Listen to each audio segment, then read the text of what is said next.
So just ordered a coffee from Starbucks. It just has some stevia and a light heavy whipping cream.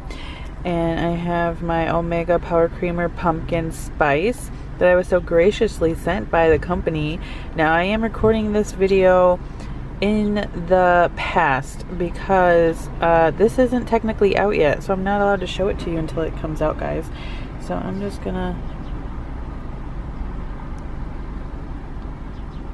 pour a nice little bit in there. I'm gonna mix that up and I'm gonna drink it. So I know it's a little dark, but I just wanted to show you something that I've been doing with my Power Creamer by Pumpkin Spice, adding it to a chaffle.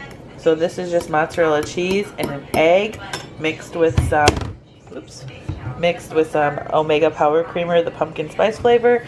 I put about a teaspoon of Pure in here, and I also added a couple drops of the Cinnamon Crunch cereal from One-on-One Flavors. I think it tastes so good. You just put this into your little Dash mini waffle maker and it tastes like pumpkin. Oh my god, you guys, I've been using this and this is unbelievably delicious. Even if I use this in cold coffee, which you're not supposed to use it in cold because, you know, it's an oil, so it's gonna get hardened. To get the little tiny hardened pieces of the pumpkin spice flavor is so freaking good. And I still have my sweet vanilla. This one is actually, I mean, I did work on that.